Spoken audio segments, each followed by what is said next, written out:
Muito bom dia a todas e a todos. Sejam bem-vindos a este segundo dia dos Encontros PNAE de 2022. Vamos prosseguir os nossos trabalhos com o painel dedicado ao digital e saúde, com o qual contamos com a participação de André Correia e Daniel Guedelha do podcast Cruzamento, que vão dinamizar o nosso painel, com o Sr. Secretário de Estado da Saúde, Ricardo Mestre, com Luís João, da Cloud Public Sector da Google Portugal, com Pedro Gouveia, da Fundação Champalimau, e online com Isabel Vaz, do Grupo Luz Saúde, e João Ribeiro, do PIC-MED. Um bom trabalho. Deixo-vos a coordenação. 1, 2, 3, Mike. Bom, muito bom dia a todos por estarem aqui presentes. Começo por agradecer a organização deste evento, pelo amável convite, estarmos aqui com o Daniel, em nome do podcast Cruzamento, a debater um tema que vai ser muito interessante. Quero agradecer também aos nossos convidados na sala e virtualmente, e também a todos aqueles que se disponibilizaram a ver e a ouvir-nos. Começo por me apresentar. Sou André Correia, sou um ser muito curioso e que acordo de manhã todos os dias a tentar responder a uma pergunta: como é que a tecnologia pode ter um efeito, um impacto positivo na vida das pessoas? E é essa pergunta que tem conduzido a minha carreira ao longo destes 20 e poucos anos de experiência a liderar projetos de transformação digital de grande escala e que me tem também levado a abraçar aventuras na diáspora. E hoje estamos aqui a celebrar a diáspora. Passei 15 anos da minha vida a viver em diferentes países, nomeadamente Angola, Suíça e depois Inglaterra também. Atualmente vivo em Portugal com a minha família e trabalho numa empresa tecnológica de referência global. Sou também vice-presidente da SER, uma associação que dá apoio a pessoas com doenças raras, e familiares e cuidadores. Como disse, tento perceber como é que a tecnologia impacta a saúde das pessoas e não há impacto, as pessoas, e não há impacto maior que a saúde. E por isso é um prazer estar aqui a moderar este debate com um excelente painel, juntamente com a Daniel Guedelha. É verdade. Muito bom dia a todos. É um enorme prazer estar aqui presente. Muito obrigado a todos os participantes neste painel, também João e Isabel, que estão aí online, e a todos que nos acompanham online. Relativamente à minha carreira, eu trabalho há 14 anos numa das 3 maiores empresas farmacêuticas mundiais. Sou neste momento Chief of Staff para o Presidente na área de Saúde Global e de Sustentabilidade. Como tal, tenho uma enorme paixão pelas áreas da saúde e pela área da sustentabilidade.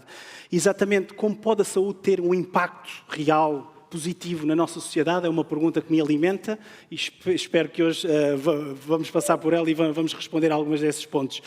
Vivo atualmente na Suíça, eu sou parte da diáspora, já passei pela França e pela Alemanha, mas o que nos traz aqui hoje, André, é o podcast de Cruzamento. E o podcast de Cruzamento cruza 3 elementos: tecnologia, saúde e sustentabilidade, tão importantes para os dias de hoje. A nossa experiência profissional levou-nos a abraçar desafios internacionais, o André já disse, eu ainda estou na diáspora, e uma grande missão que nós temos é dar de volta ao nosso país. Já foi aqui referido no debate anterior, queremos contribuir de forma positiva e foi um dos grandes drives, foi uma das grandes alavancas que nos fez começar este podcast Cruzamento, que tem 2 anos, mais de 2 anos. Já realizámos 55 entrevistas, alguns dos convidados estão aqui hoje também neste painel, e milhares de ouvintes. Basta procurar em plataformas Apple, Spotify, podcast Cruzamento, e certamente vão encontrar. Através de entrevistas e opiniões de pessoas muito credíveis nestas áreas, ciência/saúde, tecnologia e sustentabilidade, pretendemos alavancar a literacia nestas áreas e contribuir de forma positiva para Portugal. Mas, André, vamos então passar aqui ao debate. E começo por apresentar aqui o nosso painel. Ricardo Mestre, Secretário de Estado da Saúde. Virtualmente, Isabel Vaz, CEO do Grupo Luz Saúde. Temos também Luís João, aqui ao meu lado, Head of Public Sector na Google Cloud, aqui em Portugal. Pedro Gouveia, médico cirurgião da unidade da mama do Centro Clínico da Fundação Champalimau. E também, virtualmente, João Pedro Ribeiro, cofundador e CEO da PicMed, uma empresa, uma startup que procura otimizar o planeamento pré-operatório ortopédico utilizando a inteligência artificial. Quero agradecer muito por estarem aqui hoje connosco. E a primeira pergunta vai para o Ricardo. Ricardo, no conceito de prioridades políticas, incentivos, financiamento, de um ponto de vista governamental, como pode o Estado ajudar a incentivar startups tecnológicas na área da tecnologia e na área da saúde? Bem, bom dia a todos.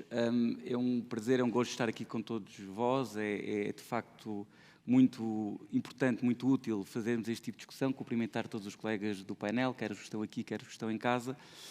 Deixem-me, antes de responder à questão, dar uma nota, ir ao encontro do que referi inicialmente. É porque, de facto, a saúde, a ciência, a inovação são áreas que sempre têm caminhado conjuntamente e que, cada vez mais, na minha perspectiva, estarão próximas e estarão a fazer um caminho cada vez mais articulado e cada vez mais potenciado no sentido de incluirmos questões como a inovação nas práticas clínicas, a transição digital e, portanto, um caminho com muito tempo e que certamente no futuro será cada vez mais aprofundado.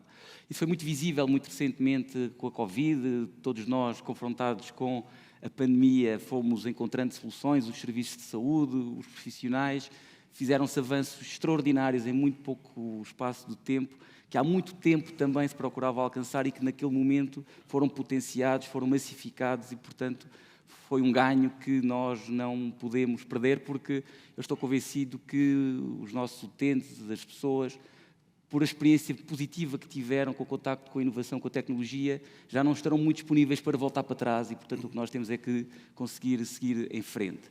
Obviamente que as questões da inovação, da tecnologia, são fundamentais no setor da saúde, mas são instrumentais para a política de saúde. E, portanto, as startups, todos aqueles que desenvolvem a sua atividade no setor da saúde, têm um conjunto de orientações daquilo que é a política de saúde que pretendemos perseguir. E as orientações da política de saúde, neste momento, para nós estão muito claras. Em primeiro lugar, as questões da promoção da saúde e da prevenção da doença. A tecnologia aqui terá cada vez mais um papel fundamental a ajudar a que as pessoas possam ser mais autónomos na gestão da sua saúde, podermos ter mais cuidados preventivos, antecipatórios e, portanto, esta dimensão é um espaço de inovação constante onde startups e outras entidades poderão ajudar-nos a constantemente encontrar novas soluções. A questão do acesso aos cuidados de saúde, do acesso aos centros de saúde, do acesso aos hospitais, da proximidade da resposta, das respostas no domicílio e na comunidade. Também aqui a telemonitorização e outras formas, outras inovações nos permitirão cada vez mais conseguir que as pessoas no seu ambiente, na sua família, no seu domicílio, possam ter os serviços de saúde com proximidade, apesar da distância física, muitas vezes. As questões de eficiência, também aqui a tecnologia, as startups, a inovação nos ajudará, penso eu, cada vez mais a utilizar o recurso, a sermos cada vez mais eficientes.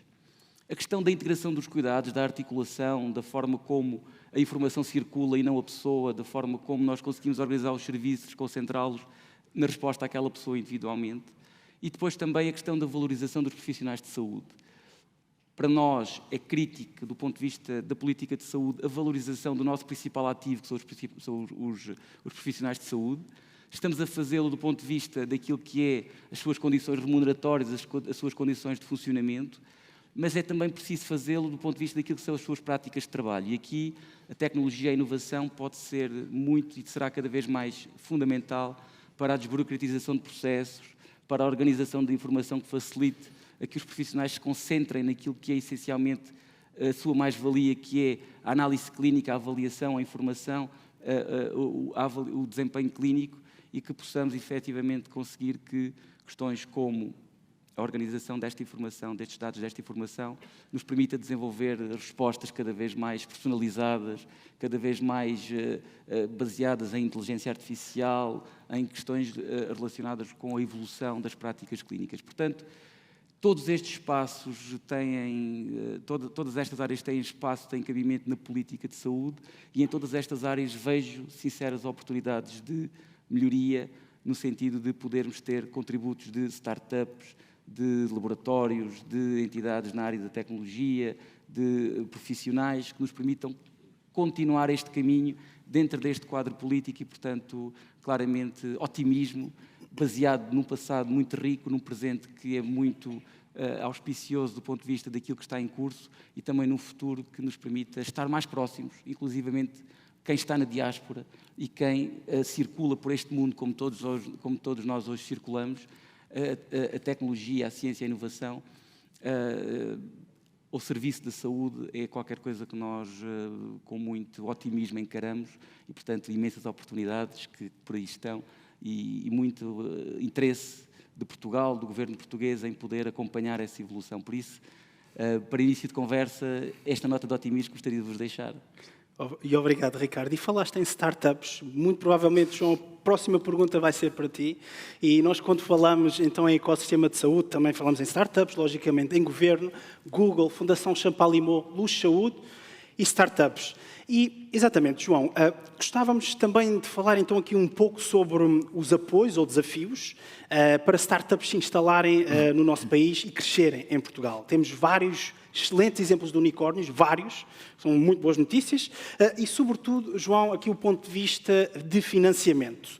A pergunta são as perguntas, existe investimento nas várias fases de crescimento de uma empresa como a vossa, a PicMed, e que mecanismos são usados, João, para apoiar startups como a vossa?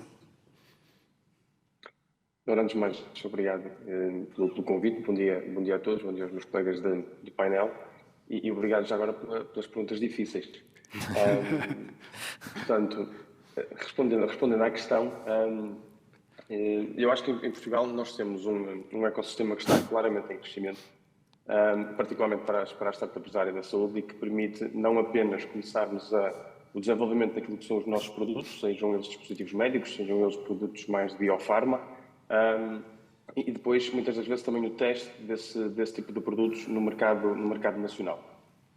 E, portanto, acho que mesmo desde que nós começamos a PicMed em 2015 até hoje, vê-se claramente o crescimento a nível nacional naquilo que é o apoio e o suporte dado a essas startups.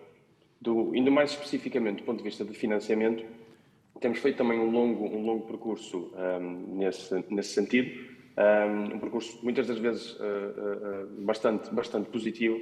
Aquilo que eu noto e até em conversa com outros colegas de outras empresas e até mais recentemente aqui num evento aqui em Braga, o Unique Summit, nós começamos a perceber que de facto existe um apoio muito forte e muito bem estruturado naquilo que é no começo ou o início dessas mesmas empresas. Existe também um apoio mesmo e um nível de suporte também bastante elevado quando essas empresas já estão muito bem posicionadas no mercado. Dá a sensação que existe alguma falha aqui no meio. Ou seja, vamos colocar aqui, se calhar, os stages para nos enquadrarmos. Se nós estivermos a falar de uma empresa que está a começar a desenvolver a tecnologia, a começar a desenvolver o produto, precisa da primeira ronda de pre-seed ou da ronda de seed, precisamente para ajudar a desenvolver esse produto e a colocar o produto no mercado, estamos a falar tipicamente de rondas que andam nas centenas de milhares, nos 500k, que podem ter eventualmente até 1,5 milhão. Nós temos muito apoio, ele está muito bem estruturado, muito bem consolidado, e ele existe e está disponível. Quando nós depois começamos a dar o salto para as empresas que depois começam a internacionalizar, dá a sensação que de facto aqui é que está a ser necessário olharmos com mais atenção, porque nos momentos em que depois as empresas acabam por estar numa Series B, numa Series C, também existe esse apoio, mas para as empresas nacionais conseguirem dar o salto e começarem esse processo de internacionalização, muitas das vezes não há assim tanto apoio, o que faz com que muitas dessas empresas acabem por procurar financiamento fora de Portugal. Só que depois existe aqui um catch, que é depois não temos as métricas necessárias para competir com as empresas que estão nos outros mercados. Okay. E, portanto, existe aqui este gap aqui neste meio entre uma ronda de seed ou eventualmente até pre-Series A, até chegarmos a uma Series B, ainda temos muito trabalho para fazer aqui no meio, que é precisamente o tempo ou a fase mais crítica de uma empresa, que é quando começamos tipicamente a ver espera-se, a ver uma inflexão positiva nessa mesma empresa.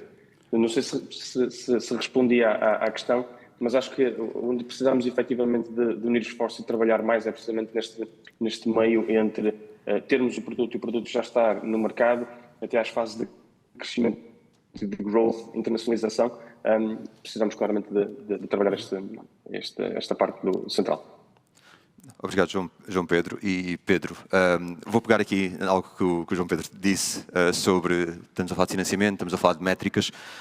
Olhando para a Fundação Champalimaud e o ecossistema todo que cria, como é que esta parte dos dados contribuem para o sucesso da Fundação? Por exemplo, em termos de financiamento e de métricas que estávamos a falar, confiança, etc. Como é que se pode alavancar a parte dos dados neste tema? Muito bom dia a todos e obrigado pelo convite. Indo muito direto e para dar aqui uma pequena introdução, eu no próximo ano vou fazer 10 anos de Fundação Champalimaud. Em 2013, quando entrei, fiquei com cerca de 10 a 15% do meu horário de trabalho que é considerado não faturável, ou seja, quer dizer que eu não estou a prestar serviços médicos. Durante esse período, 10 a 15% do meu horário, que são cerca de 4 a 6 horas por semana, iniciei um trabalho de investigação, cuja primeira tarefa foi precisamente organizar a estrutura de dados da unidade de mama da Fundação Champalimaud, para que hoje tenhamos no nosso portfólio, que é o nosso cartão de apresentação, 3.500 doentes com dados completamente estruturados e harmonizados, de acordo com normas internacionais, desde o diagnóstico ao tratamento e ao follow-up. E essa foi uma missão da unidade, que depois concluiu também com um processo de certificação, e logo que concluímos essa parte, conseguimos pela primeira vez um financiamento, em financiamento competitivo, com o PT 2020, com a Inesctec do Porto, a Faculdade de Engenharia do Porto e uma empresa do Polo Industrial de Braga. E, 2 anos depois, com o crescimento da equipa, começamos então a tentar financiamento competitivo europeu, Horizonte 2020 e agora Horizonte Europa. Isto quer dizer que durante 4 anos, depois desse PT 2020, atravessamos um caminho das pedras, com 100% de dissabores, não conseguimos nenhum financiamento, porque é um caminho difícil de aprendizagem, e finalmente este ano conseguimos 2 Horizontes Europa e um PRR. Um investimento em inteligência artificial para a saúde, sobretudo em imagens médicas, com a nossa estrutura de dados, e que totaliza nos próximos anos um investimento que anda à volta de cerca de 15 milhões de euros. E, portanto, para dizer que tudo isto se organiza não de um momento para o outro, mas com tempo, valorizando o tempo dos profissionais de saúde, para que possam organizar-se e para que depois possam então ir buscar financiamento. Este caminho, se não for realizado, não se chega lá.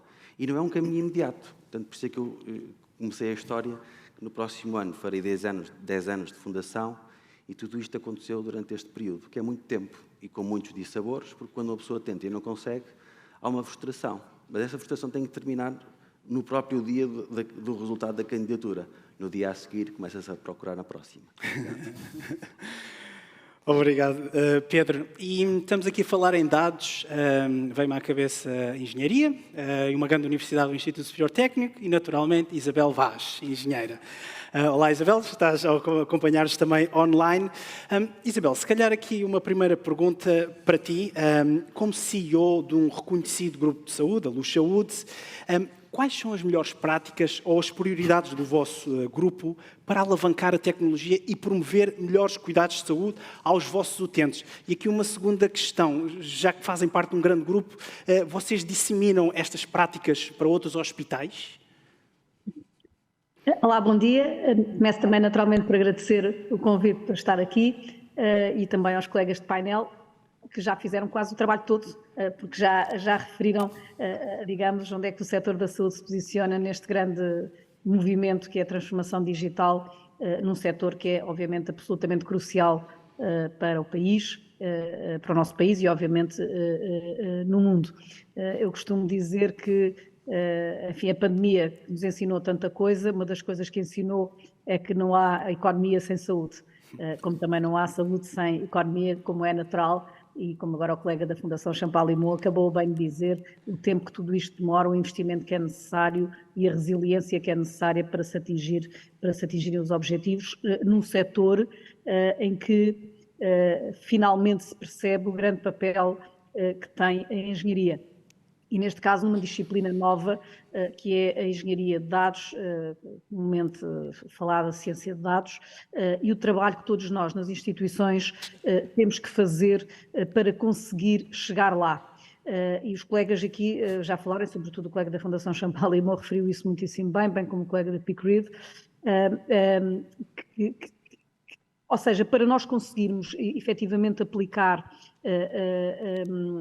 toda a potencialidade que está por trás da inteligência artificial, nós temos todos um trabalho gigante para fazer, que é a estruturação de dados, o alinhamento, inclusive, e sobretudo na linguagem médica, a estruturação clínica dos dados para que possamos, no fundo, comunicar também a nível internacional, e tudo isso é um esforço, e não é diferente na Luz Saúde do que o colega da Champalimau acabou de falar. São muitos anos a conseguir que isto possa ser feito, a limpar bases de dados, a ter a certeza que os registros clínicos são feitos de forma estruturada, mas também sem que isso implique um esforço gigante por parte dos profissionais que estão no dia-a-dia.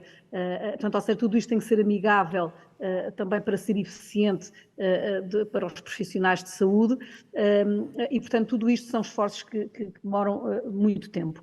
Nós, no grupo Luz Saúde, nós temos uma estrutura de inovação, digamos, um centro que é a Learning Health, onde, no fundo, se conjugam todos estes esforços e, inclusive, financiamos ou obtemos também financiamento para o tempo protegido dos profissionais de saúde. Os médicos hoje, e enfim, é um debate também que o Ricardo Mestre já falou, os profissionais de saúde têm que ter tempo para estar neste esforço de inovação em tempo não faturável,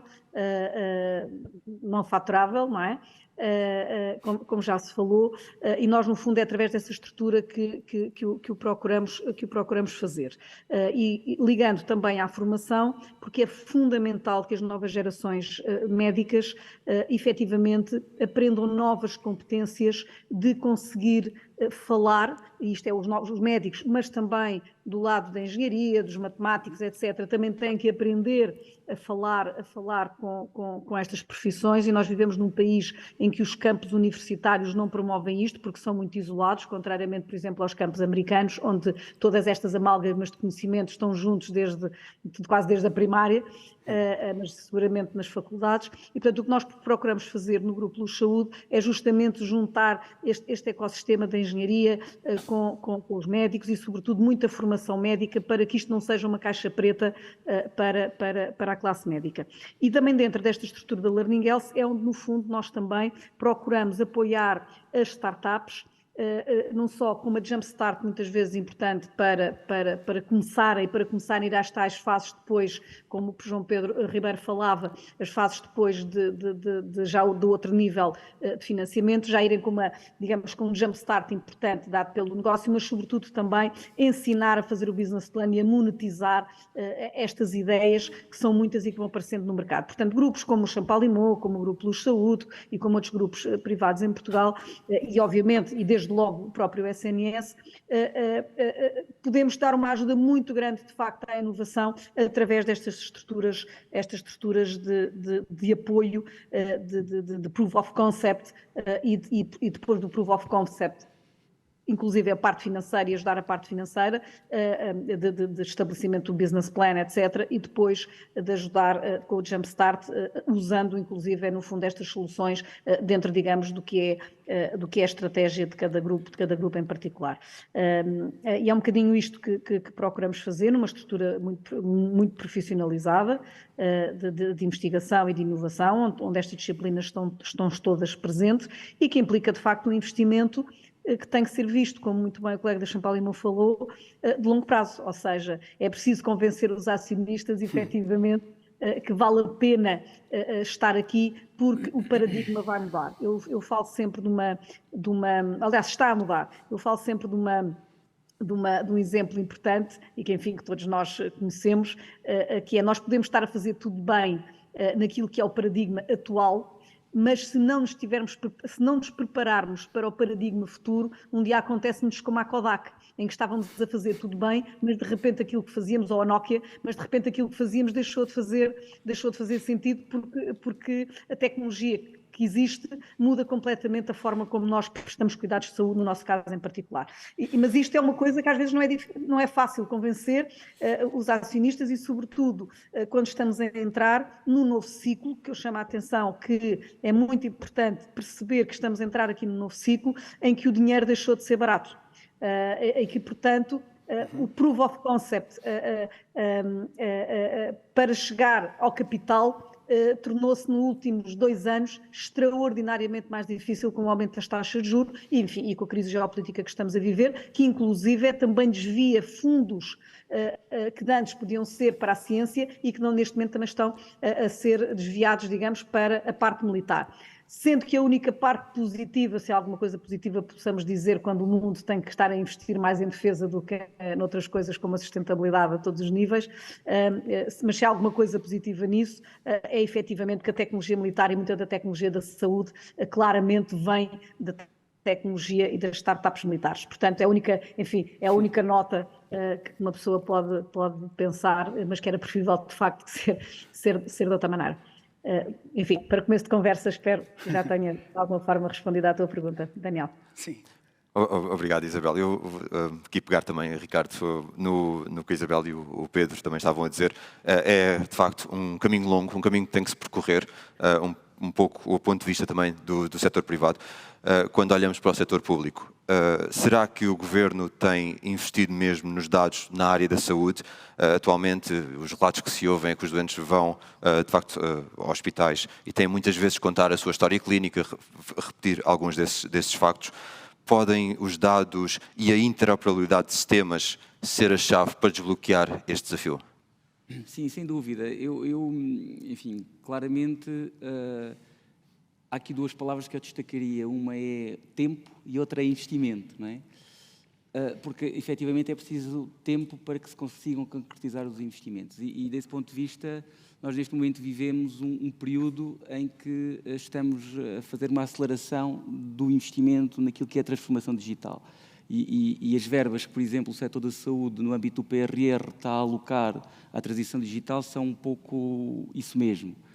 Nós, neste momento, temos um plano, estamos a executar um plano de cerca de 300 milhões de euros para o digital no setor da saúde, e o plano que está a ser concretizado tem 4 eixos muito claros que penso que endereçam as questões que aqui fomos referindo. O primeiro eixo relacionado com as infraestruturas, com a base de tudo isto, não é? Porque sem boas infraestruturas, obviamente, não conseguimos depois chegar mais além daquilo que pode ser o potenciar da utilização dos dados, da informação, tudo isso. E, portanto, a investir muito nas infraestruturas, no parque informático, nas questões do software, do hardware, desculpem. As questões, investir também muito naquilo que é a segurança das nossas infraestruturas, nas questões da cibersegurança, e, portanto, esse é um primeiro eixo de investimento muito forte que estamos a concretizar. O segundo eixo tem a ver com os dados, tem a ver com a estruturação dos dados, tem a ver com aquilo que é a qualidade dos dados, tem a ver com aquilo que é a acessibilidade dos dados, tem a ver com aquilo que é o foco na pessoa e na organização dos dados em função da pessoa, seja na forma como ela circula ao longo de todo o sistema de saúde, SNS, não SNS, no espaço europeu de dados em saúde, que é uma área que estamos muito envolvidos a nível europeu e onde Portugal está também a liderar algumas das dimensões deste trabalho no espaço europeu de dados em saúde. E, portanto, toda esta componente de dados é absolutamente decisiva para que nós depois possamos ter a ambição de colocar esses dados ao serviço da prestação de cuidados, ao serviço dos profissionais e ao serviço das pessoas, inteligência artificial, genómica, medicina personalizada, reconciliação terapêutica, enfim, tudo um conjunto de oportunidades que se abrem a partir de uma boa organização dos dados. Um terceiro pilar, que são os próprios profissionais, e, portanto, um conjunto de medidas temos em curso no sentido de garantir essa interoperabilidade de dados, essa organização da informação, para evitar que o profissional tenha de circular entre a aplicação A e a aplicação B, entre os cuidados primários uma coisa, o hospital outra, a rede de cuidados continuados outra. Portanto, um investimento muito forte naquilo que é a organização da componente administrativa de forma integrada, mas também na componente clínica de forma integrada, e esse trabalho está também em curso. E uma quarta dimensão, que ao fim e ao cabo é a primeira de todos, que é as pessoas, não é? Os cidadãos, a resposta que nós temos para as pessoas. E desse ponto de vista, matérias como a forma como as pessoas contactam com o sistema de saúde, evitando que recorram ao telefonema para a área A quando precisam de ir ao centro de saúde, ou quando precisam de ir ao hospital, ou quando precisam de ir a outro sítio qualquer. Portanto, ter esta ideia de uma plataforma omnicanal, não é? Depois também um conjunto de respostas relacionadas com os serviços diretos à pessoa, a telesaúde, a telemedicina, a telemonitorização, a telereabilitação. Um exemplo muito concreto, nós, a partir do próximo mês de janeiro, na linha do SNS 24, que, como sabem, é o centro de contacto do SNS, vamos introduzir respostas médicas no âmbito da telesaúde. Ou seja, vamos começar por populações mais vulneráveis, portanto, pessoas que vivem em lares de idosos ou pessoas que vivem na Rede Nacional de Cuidados Continuados Integrados, vão passar a ter uma linha dedicada no SNS 24, onde possam ter um apoio médico para as situações em que de tal necessitem esse apoio. Portanto, um exemplo muito concreto de como a organização de tudo isto tem que ser colocada ao serviço das pessoas, e é isso que faz sentido e é nisso que estamos concentrados. Claro que há aqui a questão do tempo, há a questão do ponto de partida. Muito investimento foi feito ao longo dos anos na saúde, em termos de tecnologia, em termos de inovação, e isso é bom. O desafio agora é organizar toda essa tecnologia, todo esse desenvolvimento que foi sendo feito de forma um pouco casuística, organizá-lo, dar-lhe um corpo comum, investir de forma integrada nesta aceleração e colocar estes serviços mais integrados ao serviço também, passando aqui a redundância, das pessoas. Esta visão, no caso do Ministério da Saúde, da SNS, integrado, enquanto resposta integrada, enquanto rede colaborativa, mas que articula também com outros setores da sociedade, nomeadamente com o setor privado e com o setor social, numa ideia de sistema de saúde. É isto que estamos empenhados em fazer, numa lógica não só do país, mas também numa lógica europeia e mundial, porque cada vez mais, como digo, nós circulamos, os dados são das pessoas que têm que circular, os serviços têm que se organizar em função dessas pessoas, e esse é o desafio que todos nós temos em conjunto, e onde, voltando ao início, todos são bem-vindos. Startups, laboratórios, investigadores, a ciência, a educação, enfim, todos seremos sempre poucos para conseguir este caminho, e é por aí que nós estamos a tentar ir, e esta nota que gostava de vos deixar, respondem diretamente à questão, investimento é uma das nossas áreas prioritárias de investimento. E obrigado, Ricardo. E falaste da questão do ecossistema. Quando nós falamos em organizar, falamos em dados e tecnologia, uma das grandes empresas que nos vem à cabeça é a Google. Naturalmente, um grande colosso, o Google It, e se calhar aqui a quantidade de dados, e a pergunta, Luís João, vai na tua direção, é enorme que a Google tem. E por muitas vezes fala em privacidade e a segurança desses dados. E é inevitável fugir ao tema da cloud para o armazenamento desta informação e da inteligência artificial, que já também foi aqui hoje falada, para o processamento destes dados, mesmo na saúde, onde existe tanta sensibilidade. Isto é um ponto. A pergunta é, Luís, como se podem mudar mentalidades para aproximar utilizadores, sistemas e também os processos no ecossistema da saúde? Muito obrigado pelo convite e também cumprimentar aqui o painel. Eu diria que quando nós falamos em cloud e em dados, naturalmente uma organização só vai alojar esses dados, principalmente dados de saúde e dados com muita sensibilidade, se confiar, não é?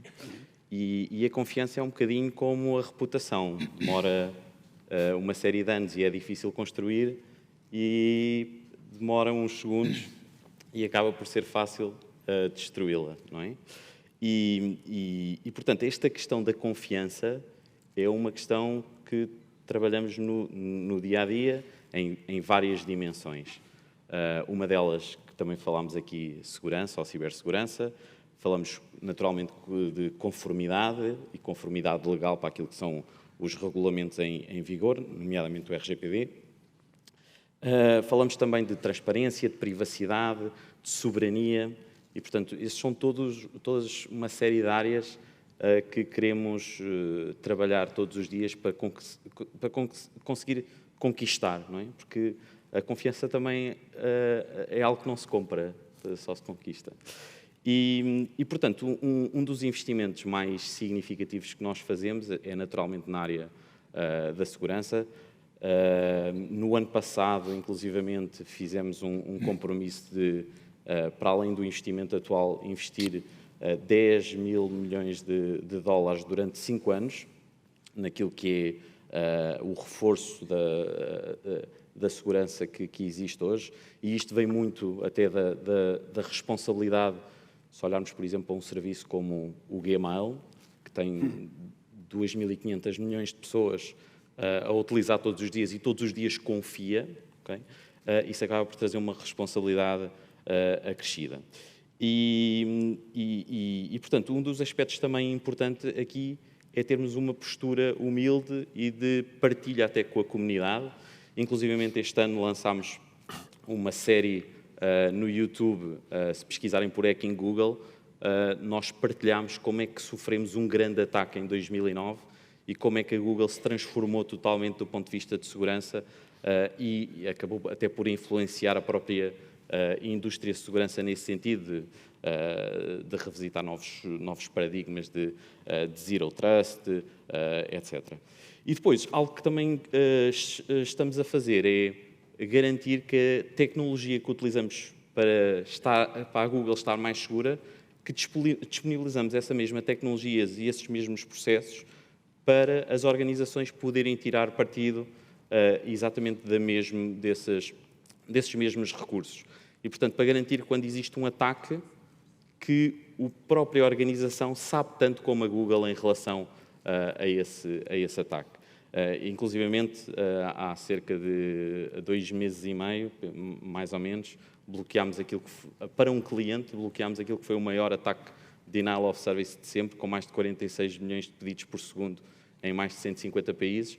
E, portanto, isto é algo que, quando nós pensamos em segurança e pensamos em cloud, o facto de eu ser uma organização que tira partido de todo o investimento, como a Google pode fazer em larga escala, consigo tirar partido desse tema.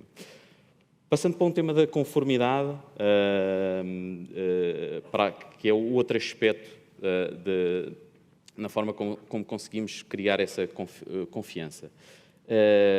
O RGPD é um regulamento, quanto a nós, é muito positivo para os cidadãos, okay? Principalmente porque luta pela privacidade como um direito fundamental e, portanto, aquilo que nós queremos fazer é garantir que organizações que queiram acelerar o seu cumprimento com o RGPD ou outros regulamentos até na área da saúde, no IPA, que também existem noutros países e que são muito relevantes, que conseguimos acelerar essa conformidade. E eu gostava de, se calhar, terminar até no mesmo tom da Isabel, muito naquilo que é o paradigma atual e o paradigma futuro.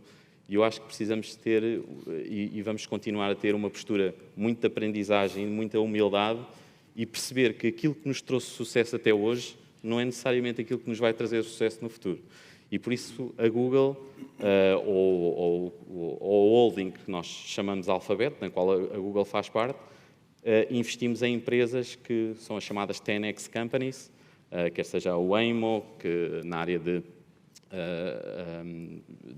de táxis autónomos, okay, que já opera em 2 cidades, quer sejam empresas até na área da saúde, como a Calico, que faz muita investigação genética, em que o objetivo é conseguirmos chegar a uma esperança média de vida de 150 anos, e, portanto, estamos todos aqui a lutar, que temos aqui algum... portanto, temos outras, a Verily, publicamos muitos artigos na Nature, e, portanto, ter esta humildade e garantir que estamos sempre a aprender e percebermos que aquilo que nos trouxe sucesso até hoje não é necessariamente aquilo que nos vai trazer sucesso no futuro. Obrigado, Luís. Futuro.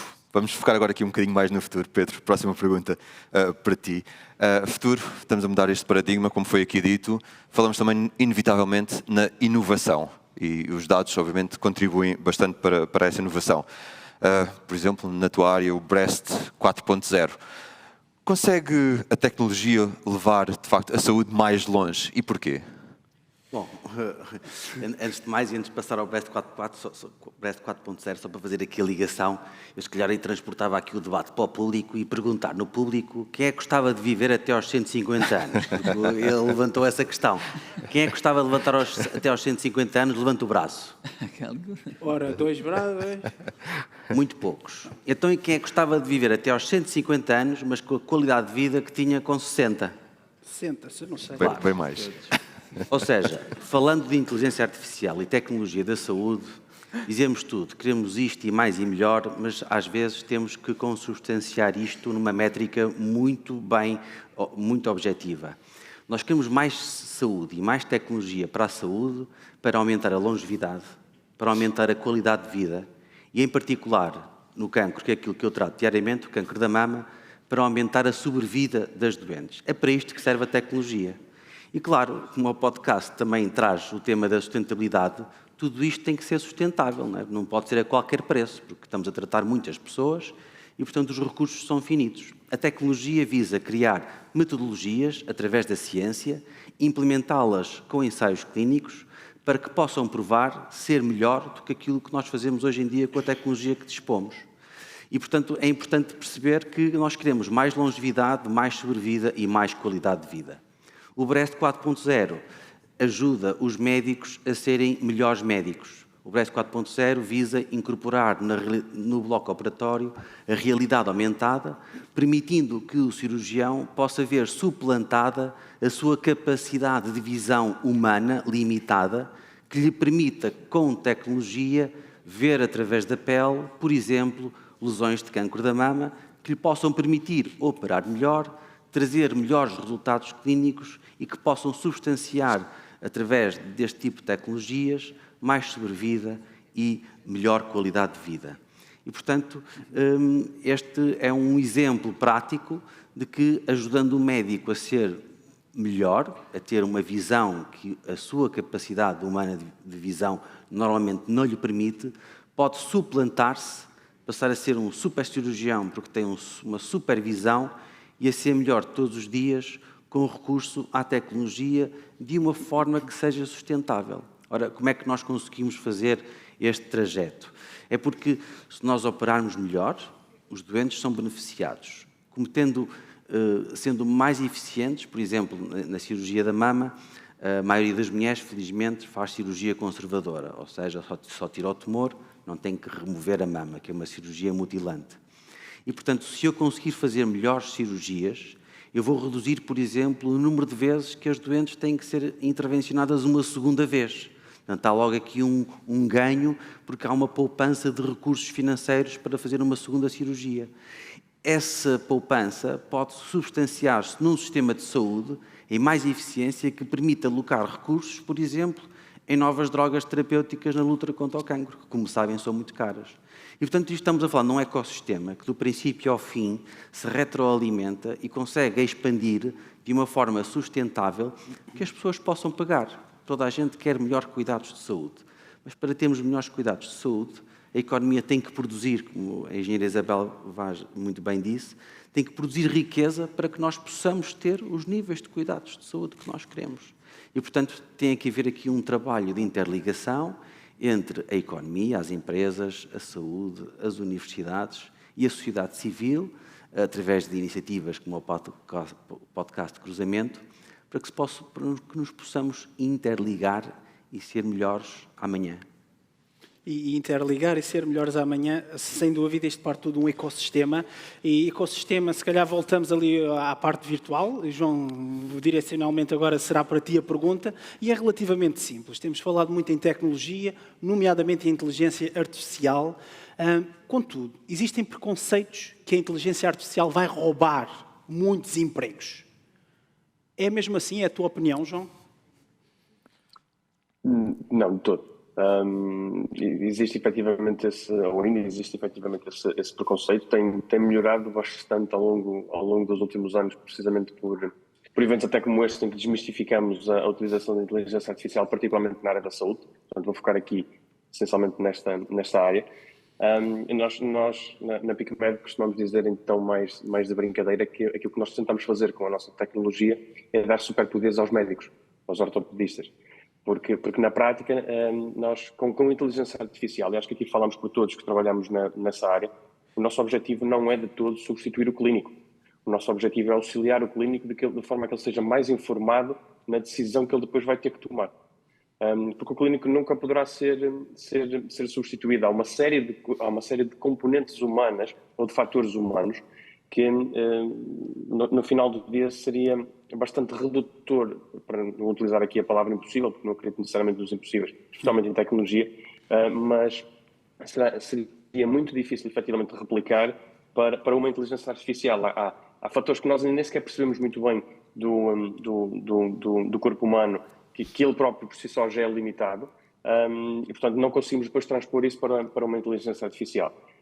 Agora, aquilo que começamos a ver, efetivamente, o crescente interesse no mercado e essa compreensão daquilo que a inteligência artificial pode fazer no momento de uma tomada de decisão clínica, seja num diagnóstico, seja até já na própria intervenção cirúrgica, em que na prática essa tecnologia que acaba por englobar a inteligência artificial, que isto é tudo aqui um mundo dentro deste grande chavão de inteligência artificial, existe muita coisa, mas que na prática o objetivo primordial, pelo menos nós vemos dessa forma, e acredito que todos trabalhamos nessa área ou vemos da mesma forma, que é como é que nós pegamos nos dados, como é que nós trabalhamos esses dados enquanto quantidades quase bíblicas, e depois conseguimos extrair informação, conseguimos extrair conhecimento para que possamos tomar uma decisão clínica muito mais informada, mais cedo, mais precoce, e que lá está, nos permite eventualmente até aumentar aqui a esperança média de vida, como foi também tema aqui no painel.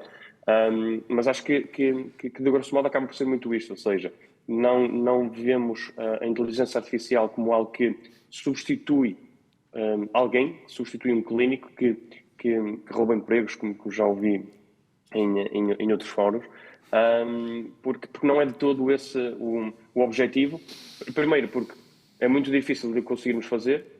Segundo, porque o propósito será sempre de dar estes superpoderes aos clínicos para que eles possam tomar decisões mais informadas, mais rápidas, e que depois a própria execução daquilo que será, no nosso caso, depois mais em ortopedia, a execução da cirurgia, portanto o ato cirúrgico, que ele próprio também seja muito mais informado, muito mais célebre, muito mais straight to the point, para que não haja esta necessidade constante de levarmos os pacientes ao bloco. E agora que já sabemos que os empregos não vão ser substituídos e que o corpo clínico continua a ser necessário, também estamos aqui a falar de que os recursos são limitados. Luís João, como é que uma empresa como a Google pode ajudar as organizações, se calhar públicas, mas também privadas, onde os recursos são de facto limitados, a expandir-se e também a manter a interoperabilidade de que falávamos anteriormente? A cloud é apenas um meio, não é? É um meio para facilitar o acesso à inovação, para acesso à computação, armazenamento e todas estas tecnologias de inteligência artificial, mas tem como objetivo conseguir mais agilidade, falávamos há bocadinho, cada vez mais até o sucesso de um projeto de sistemas de informação não é tanto se cumpre os requisitos, é mais se as pessoas estão a utilizar e estão contentes a utilizar, não é? Portanto, naturalmente aquilo que queremos no final do dia é melhorar a qualidade do trabalho, melhorar o diagnóstico, a terapêutica, tomar decisões mais informadas, aumentar a produtividade, aumentar a eficiência e, portanto, na Google vemos a cloud como uma boa solução para endereçar estes temas. Relativamente à interoperabilidade, a saúde é a grande área, eu diria tanto saúde, também na área da educação existe um grande investimento, mas existem mais soluções verticalizadas para a área da saúde e, portanto, quando falamos em interoperabilidade na saúde, naturalmente a integração com os PACS e com protocolos como o DICOM, HL7, FHIR, etc., para integrações com o processo clínico e o próprio Ministério da Saúde também acaba por seguir estes protocolos e com a garantia que grande parte daquilo que é a cultura da Google, a própria interna, também transportamos isso para os clientes em que muito baseado naquilo que é tecnologias open source para garantir que as pessoas não ficam presas a alguma coisa e, portanto, inclusivamente do lado da Google, nós temos soluções que, se o cliente quiser sair da Google e ir para outra cloud ou quiser ir até para on-prem,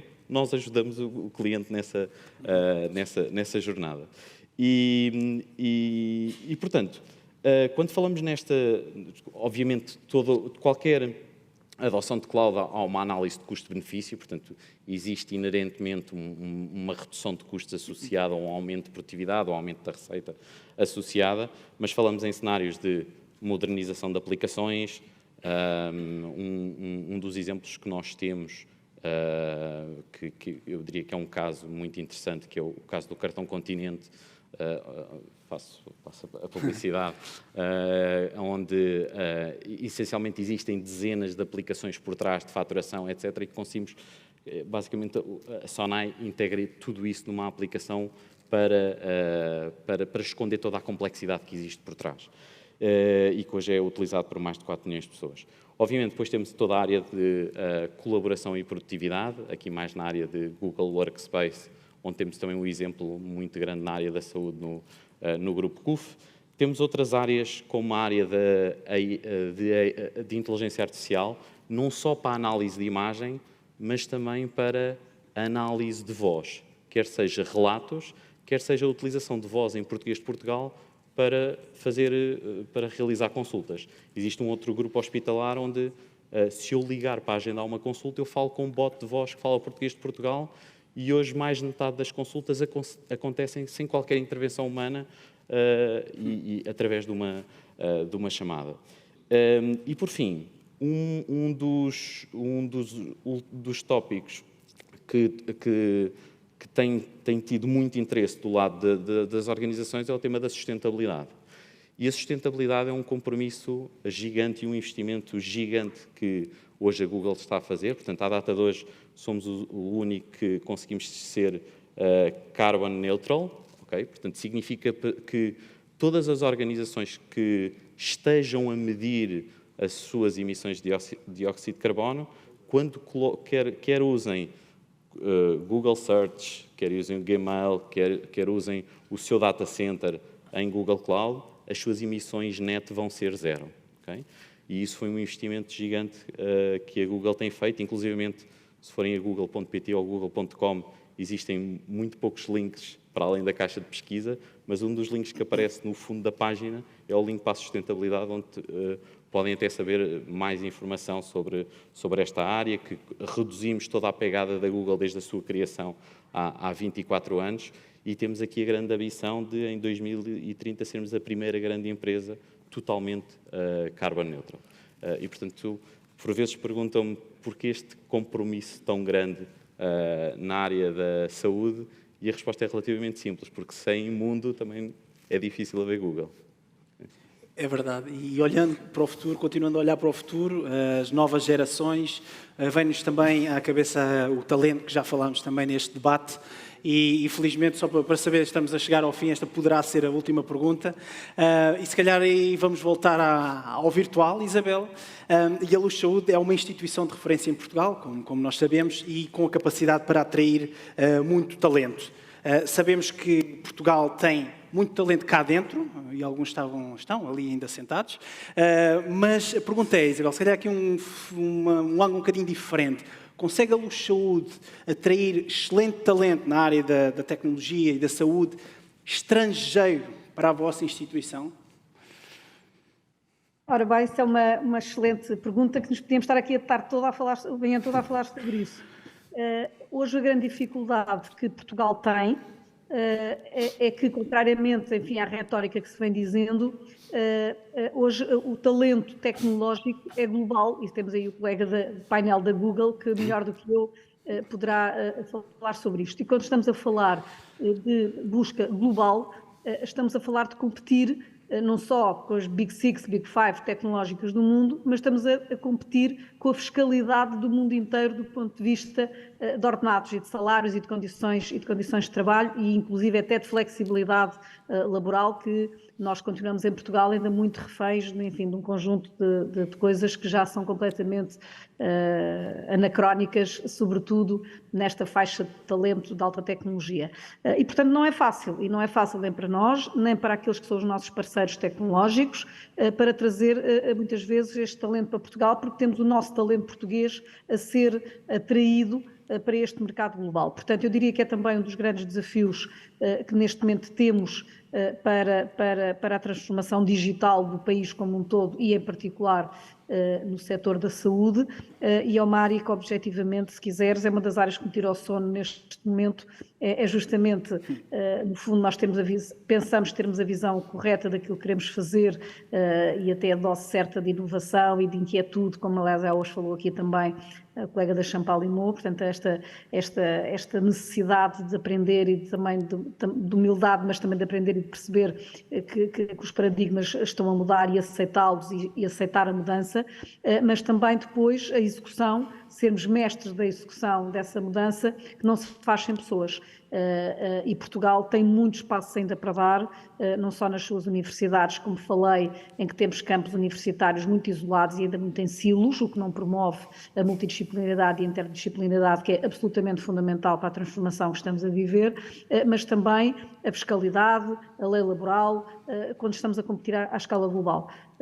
E não é por acaso que muitas destas startups acabam, e grandes startups, e grandes até unicórnios que já foram em Portugal e que tiveram que ir para fora, não só porque não tiveram ajuda no sentido de escala, como também não tiveram ajuda no sentido de se perceber que o talento hoje é complicado atrair com a inflexibilidade que infelizmente, e que aliás o próprio SNS está neste momento ao vivo e a cores a ser vítima.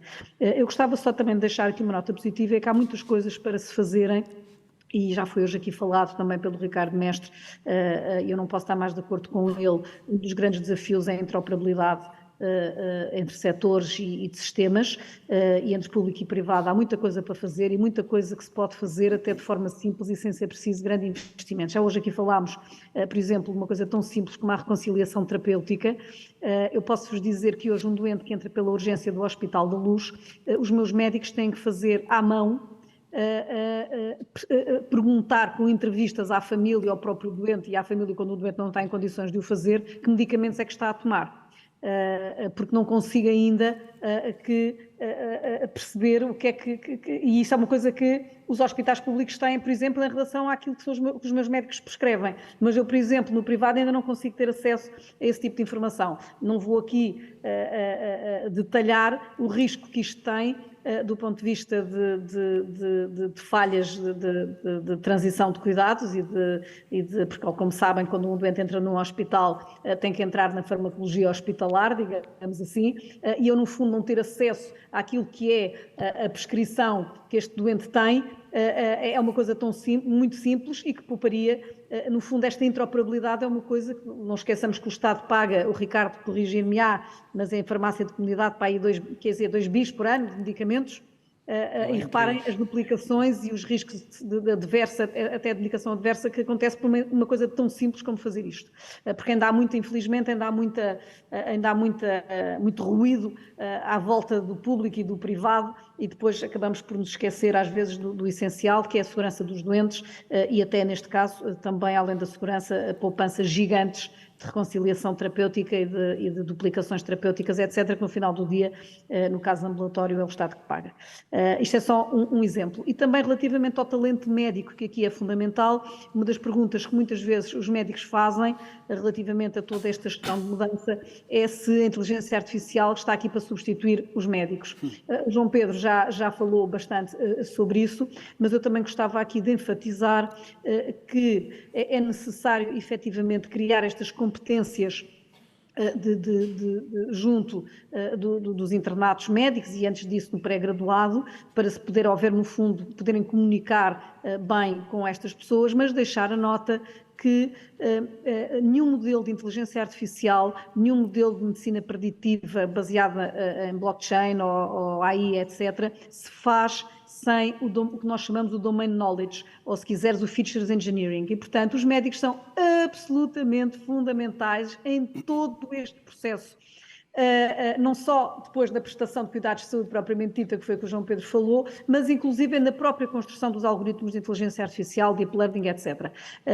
Isto está a criar uma nova profissão médica. Muitos médicos estão a deixar, digamos, a linha da frente de cuidados para justamente se juntarem a startups em que estão no fundo a ajudar a medicina muito antes dela ser exercida nos doentes, e que são novas profissões médicas absolutamente espetaculares para os médicos e que implica nós de facto também fazermos uma reflexão profunda de como é que deve ser a formação médica e se efetivamente numa altura em que há falta de profissionais de saúde e nomeadamente médicos, não só em Portugal mas em todo o mundo, podemos continuar a ter esquemas de planeamento central e de alguém se quer ter a ousadia de pensar de quantos médicos é que vão ser necessários ou se temos médicos suficientes quando tudo está a mudar. E deixava esta nota de também desafio de pensamento, porque continuamos muito em mecanismos mentais de planeamento central, que hoje, com o mundo a mudar à velocidade a que está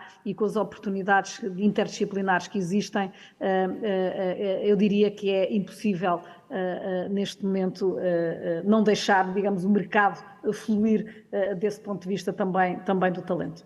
Obrigada.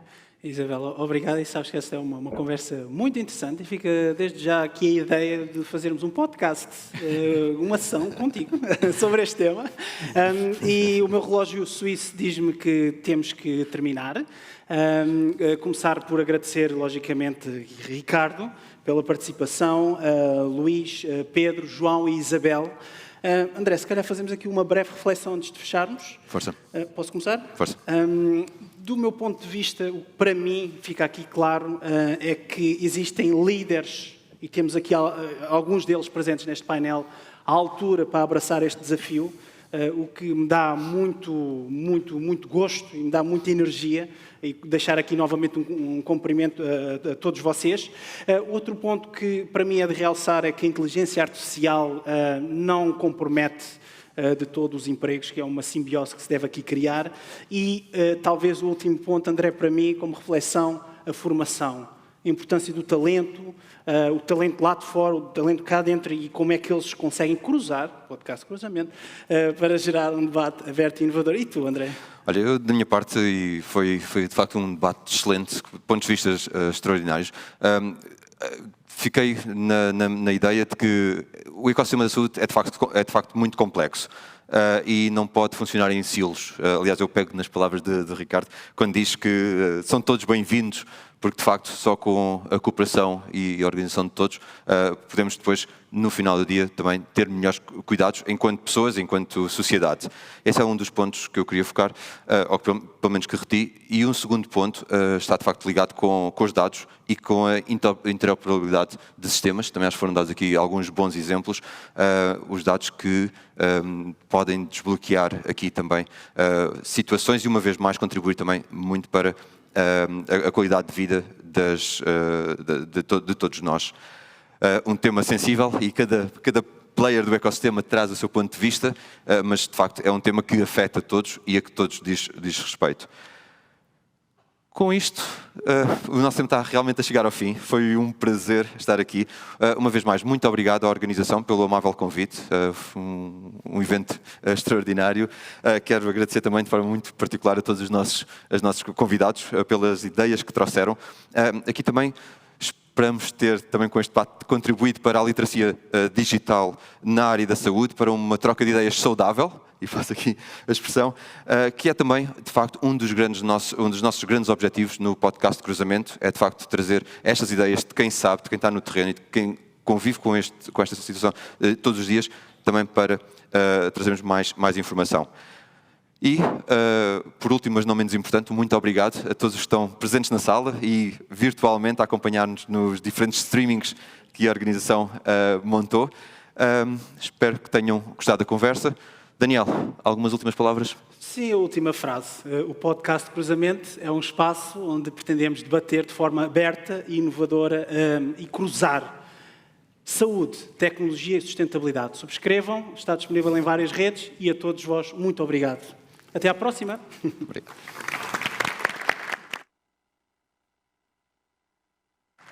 Muito obrigada, Daniel e André. É um prazer estar sempre convosco e são muito animados, melhor do que vocês sou eu. Animados são, não é? Nós vamos ter agora uma pequena pausa para café.